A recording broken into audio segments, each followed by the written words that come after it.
अंदर सब डिपो का मुद्दा आजकल वैसे भी गरमाया हुआ है और वैसे भी अगर हम बातचीत करें तो पिछले 1.5 साल से भवन तैयार है लेकिन उद्घाटन नहीं हुआ। क्या कहेंगे? देखो शमशेर जी, सब डिपो का जो मामला है ना, ये मतलब बहुत पुराना मुद्दा है हमारे मेंढर के लिए जी। और इसको लेकर समय समय पर जैसे इसके कभी शिलान्यास कर देना, कभी शुभारंभ कर देना, कभी उद्घाटन कर देना, इस प्रकार के कार्यक्रम जो है ना होते रहे हैं। और हर बार जो है ना एक ही खबर लगाई जाती है कि अब सब डिपो बनकर तैयार हो जाएगा और इस प्रकार से लोगों को सुविधाएं मिलेंगी। और पिछले ये मान के चलो आप 2013 से ये मामला चला हुआ है। यानी ये जो सरकार है मनोहर लाल पार्ट 2, इससे पहले जो कांग्रेस की सरकार थी जब ये कार्यक्रम शुरू हुआ था, और उस समय इस सब डिपो के लिए लगभग 12.5 करोड़ रुपए के आसपास जो है ना मंजूरी मिली थी। उस समय जो अब जो यहाँ के वर्तमान विधायक हैं वो उस समय इसी डिपार्टमेंट के परिवहन सचिव होते थे, और उसी दौरान जो ये पैसा मंजूर हुआ था ये यहाँ से मेवात के लिए वापिस जो है रिफंड हो गया था। और मेवात का जो है ना उसी पैसे से वापिस रिफंड होकर भवन बनाया गया था। और 2014 में जो है ना कांग्रेस की सरकार चली गई और उनका कार्यकाल पूरा हो गया। यानी उस कार्यकाल में पैसे आने के बाद में भी इसका जो ना शुरुआत नहीं हो पाई जी। अब बात आती है कि जो वर्तमान सरकार है इसके कार्यकाल की, और पूर्व जो मंत्री थे हमारे शिक्षा मंत्री रामविलास शर्मा, तो उस समय इसका सिलसिला दोबारा से शुरू हुआ कि भाई इस सब डिपो को दोबारा से जो ना सरकार ने अपने पैनल पर लिया। जब पहली बार 9 अप्रैल 2016 को मुख्यमंत्री हमारी सब्जी मंडी में जो यहाँ रैली हुई उसमें आए, तो उन्होंने इस सब डिपो का दोबारा से शिलान्यास किया। उसके प्रमाण मैं आपको दे दूंगा। दोबारा फिर इसका काम नहीं हो पाया। 2 साल के बाद में 21 जुलाई 2018 को फिर मुख्यमंत्री एक बाजरा रैली करके एक रैली यहाँ पर हुई, और उसमें दोबारा से इसको फिर जो ना इसका शिलान्यास फिर कर दिया गया। उसके 1.5 साल बीत जाने के बाद में भी फिर इसका काम शुरू नहीं हो पाया। और 24 फरवरी 2019 को मुख्यमंत्री जो IMT का उद्घाटन करने के लिए आए थे, जिसकी भी आज तक शुरुआत नहीं हो पाई है, उस दौरान भी इसका मुख्यमंत्री ने स्वयं अपने कर कमलों से इसका फिर शिलान्यास कर दिया। यानी 3 बार मुख्यमंत्री ने इसका विधिवत रूप से, ऑफिशियल रूप से इसका शिलान्यास किया। जी। अब बात उसी सरकार में फिर काम फिर नहीं शुरू हो पाया। मतलब 3 बार शिलान्यास किया लेकिन काम स्टार्ट नहीं हो पाया। जी। उसके बाद में क्या हुआ कि 2019 का जो विधानसभा चुनाव था वो बिल्कुल नजदीक आ गया, और 22 जुलाई 2019 को जो परिवहन मंत्री थे शरद पवार जी, वो महेंद्रगढ़ में भाजपा का एक कार्यक्रम था जो जिसमें मंत्रियों के अलग अलग जो विधानसभा में ड्यूटी लगाई थी जाने के लिए। तो स्वयं यहाँ आए, तो मीडिया के साथियों ने जैसे उनसे ये सवाल किया कि जी आप स्वयं जो है ना परिवहन मंत्री हो, क्योंकि कभी भी किसी का भी शिलान्यास होता है तो मुख्यमंत्री के साथ साथ परिवहन मंत्री का भी नाम लिखा जाता है, चाहे वो स्वयं पहुंचे या नहीं पहुंचे। तो उन्होंने कहा कि आपके द्वारा 3 बार इसका शिलान्यास हो चुका है मेंढर सब डिपो का, तो इसका काम क्यों स्टार्ट नहीं हो पा रहा। उन्होंने थोड़ा सा ऐसे ही जवाब दिया कि समय लग जाता है, काम करेंगे जैसे अब जल्दी करेंगे। लेकिन उसके कुछ घंटों के बाद में PWD रेस्ट हाउस महेंद्रगढ़ में प्रोफेसर रामविलास शर्मा जो उस समय के मंत्री थे, उन्होंने प्रेस कॉन्फ्रेंस दोबारा से बुलाई और उन्होंने कहा कि कल सुबह 10 बजे सब डिपो का विधिवत रूप से नारियल फोड़कर इसका शुभारंभ किया जाएगा। उसके नेक्स्ट डे जो पत्थर सब्जी मंडी में मतलब 1 किलोमीटर दूर था इसके उद्घाटन का, 3 साल 3 महीने के बाद में उस पत्थर को वो शायद अब भी होगा, वहाँ हमने एक लाइव वीडियो में दिखाया था, उसको वहाँ 1 किलोमीटर 3 साल 3 महीने के बाद ट्रांसफर किया गया। और इस चीज के भी प्रमाण आप दे दूंगा कि उस समय के परिवहन मंत्री ने इसका विधिवत रूप से शुभारंभ किया 22 जुलाई को, और उन्होंने कहा कि अब महेंद्रगढ़ जो सामान्य बस स्टैंड है, ये सामान्य बस स्टैंड न होकर अब इसको सब डिपो का जो है दर्जा दे दिया गया है। और 1-2 बसों पर उस समय पेंट करवाकर सब डिपो महेंद्रगढ़ लिखा गया, उसके भी मैं आपको प्रमाण दूंगा। उसको विधिवत रूप से उन्होंने शुभारंभ किया।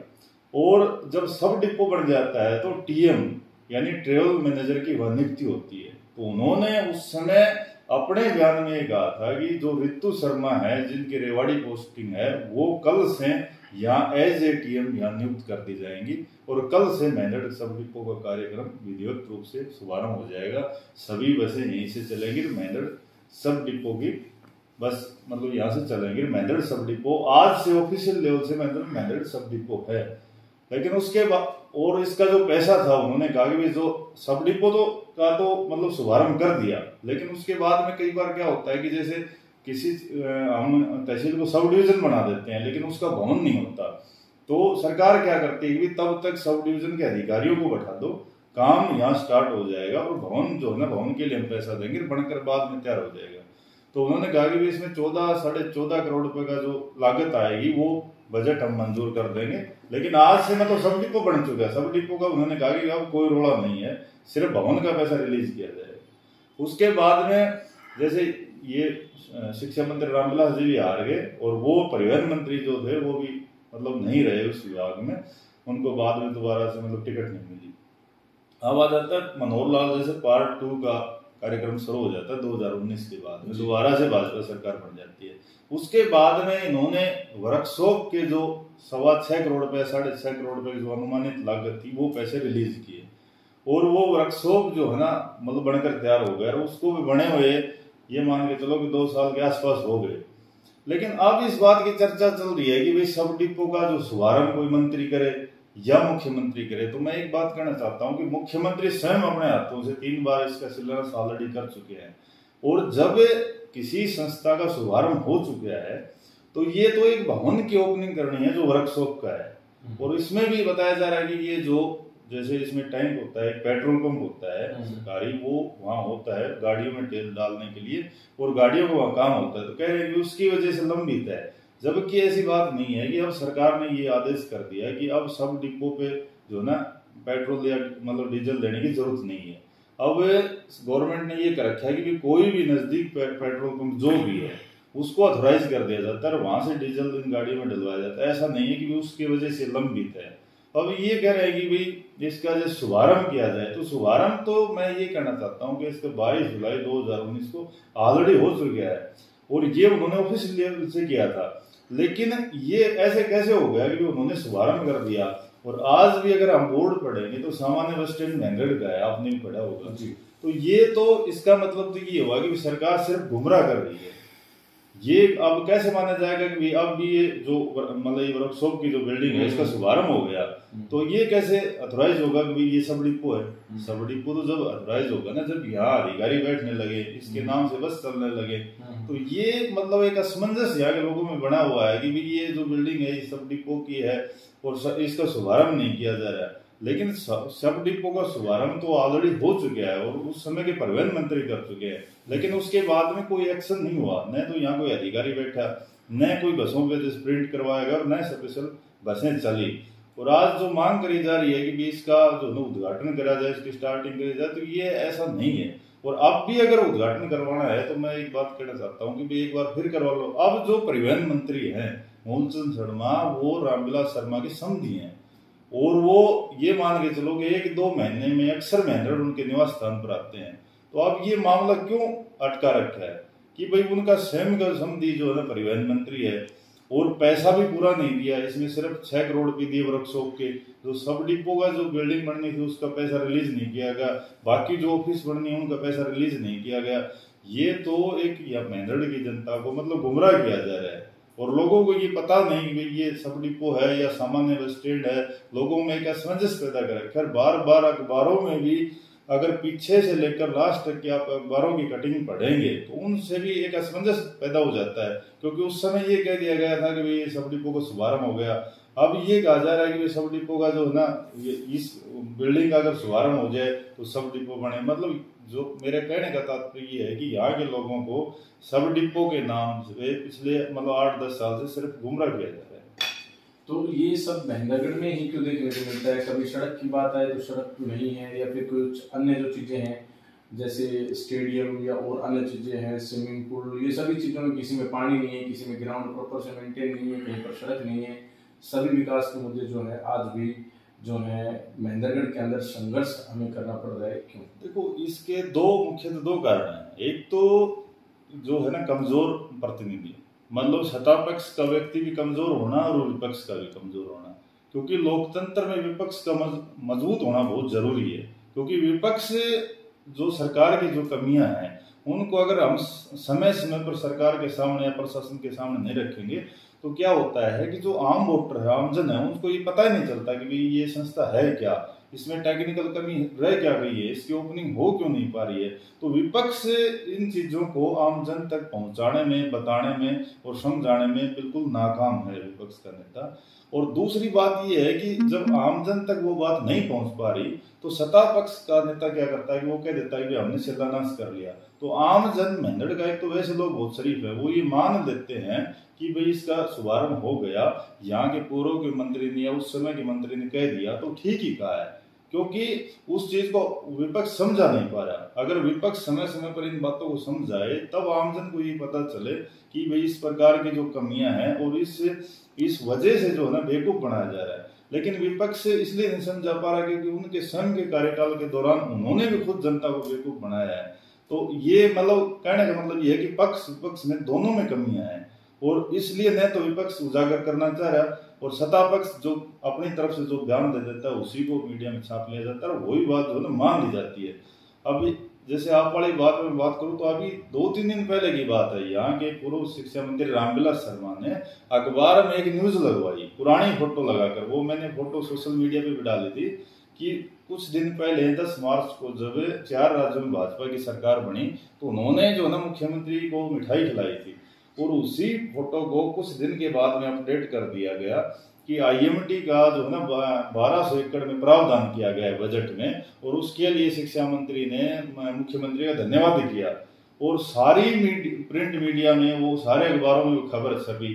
अब लोग फिर असमंजस में हो गए कि हाँ हमें तो आईएमटी मिलेगी, लेकिन पूरे बजट में आप टोटली बजट उस पर पढ़ो, उस बजट में कहीं भी आईएमटी का कोई जिक्र नहीं है। लेकिन विपक्ष उस बात को उजागर नहीं करता क्योंकि विपक्ष ने भी तो जो है ना 10 साल तक आईएमटी के नाम पर लोगों को बेवकूफ बनाया था। तो ये कमियां रही हैं कि भाई जो पुरानी जो बातें हैं उनको दोबारा से जो यहाँ के पूर्व के प्रतिनिधि हैं वो अपने तरफ से वो रख देते हैं, वही बात अखबार में छप जाती है, वही मेहनत की जनता स्वीकार कर लेती है। अगर आईएमटी के मुद्दे पर गौर करें तो पिछले काफी समय से यहाँ के राजनेता जो वोटर्स हैं उनको लुभाते आ रहे हैं और सिर्फ यहाँ के राजनेता ही नहीं बल्कि अगर हरियाणा सरकार की बात कर ले तो हरियाणा सरकार भी जनता को बरगलाने का काम कर रही है। तो इसके बारे में सर क्या तो आप सरकार के बारे में कहना चाहेंगे और क्या आप जो जनता है मैंडेट की आम जनता उससे अपील करना चाहेंगे कि जो छलावा आपके साथ कर रहे हैं, जो लोग बरगला रहे हैं, उनसे कैसे बचे और क्या करें? देखो उसमें क्या है कि आईएमटी का 24 फरवरी 2019 को जब इसका उद्घाटन के पोस्टर लगे थे, जबकि उद्घाटन किसी संस्था का जब होता है जब बनकर तैयार हो जाती है उसके भी मेरे पास प्रमाण है, लेकिन उस समय भी लोगों ने मान लिया कि भाई हाँ मनोहर लाल मुख्यमंत्री हैं और स्वयं करने आ रहे हैं। तो उस समय हम अपनी तरफ से ये कहते हैं ना कि मुख्यमंत्री झूठ बोल रहा है तो वो बातें लोग स्वीकार नहीं करते क्योंकि मुख्यमंत्री की एक गरिमा होती है, एक प्रोटोकॉल होता है, एक पद होता है। जबकि मैंने 24 फरवरी 2019 को भी ये बात कही थी कि आईएमटी खुडाना में नहीं बना रहे, ये सिर्फ लोकसभा चुनाव को देखते हुए और उस समय रामविलास जी को ये लग रहा था कि वो लोकसभा को उसको उम्मीदवार बनाया जाएगा, ये सिर्फ लुभाने का एक फॉर्मूला अपनाया था कि भाई यहाँ आईएमटी जो है ना बनाई जाएगी। अब ये मान लीजिए 3 साल कंप्लीट हो गए और 3 साल के दौरान क्या हुआ, बार बार उसमें बयान बदले जाते हैं कि भाई आईएमटी के बारे में डीसी ने चर्चा करी, मनोहर लाल जी ने सदन में चर्चा करी, वहां चर्चा करी।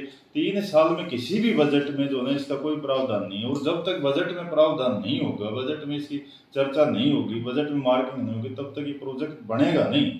कि कोई भी नेता अपनी तरफ से चाहे कितना भी कह लो अगर भी ये जो है ना यहाँ आईएमटी बनेगी, उसके अलावा भी इसमें बहुत टेक्निकल पॉइंट होते हैं जो मतलब कि जनता को नहीं बताए जाते। यहाँ तो सिर्फ ये बताया जाता है कि आईएमटी एक शब्द बता दिया जाता है कि भाई आईएमटी बनेगी, जनता ही मान लेती है कि भाई आईएमटी एक बहुत बड़ा प्रोजेक्ट है और वो अगर बनेगा तो मेहनत के लोगों को बहुत ज्यादा जो है ना बेनिफिट होगा। तो ये इसलिए लोग स्वीकार कर लेते हैं क्योंकि इतने बड़े पद पर जब मुख्यमंत्री लेवल का आदमी अगर झूठ बोल देगा तो उसमें फिर जनता को मानना पड़ जाता है कि भाई इतने बड़े जो उसकी गरिमा है, अगर वो उद्घाटन कर रहा है तो कोई ना कोई बात जरूर होगी। तो अगर कोई सोशल वर्कर या अन्य कोई व्यक्ति ये कहे कि भाई नहीं बनेगा तो वो बात उस बात को कम तवज्जो दी जाती है। लेकिन ये तो एक प्रत्यक्ष प्रमाण की जरूरत नहीं है। अब 3 साल में इस आईएमटी की कहीं कोई चर्चा नहीं हुई। अभी हाल फिलहाल विधायक नांगल चौधरी अभय यादव जी ने भी आईएमटी को 152 जो नेशनल हाईवे है 152D, इसे जोड़ने की बात कही है। देखो ऐसा है कि पुरानी एक बेसिक हुआ होता है, बोलो गरीब की बहू सब की भाभी, ठीक है। पुराने बुजुर्ग कहते तो महेंद्रगढ़ विधानसभा एक ऐसा क्षेत्र है, यहाँ मतलब कोई भी नेता के यहाँ एंट्री मार देता है। मतलब यहाँ मैं आपको बताऊं कि पिछले मई में अपने इस सड़क मार्ग की जब दादरी नारनौल की घोषणा हुई तो उस समय की मैं अखबारों की कटिंग आपको दिखाऊं तो इतनी ज्यादा हो जाएंगी। उस समय उस सड़क मार्ग को सरे लेने के लिए नांगल चौधरी से लेकर और चंडीगढ़ तक के जितने भी नेता हैं पक्ष विपक्ष के, उन्होंने सब ने ये कहा कि भाई ये हमारी वजह से सड़क बनी है, लेकिन क्या आज तक सड़क बनी?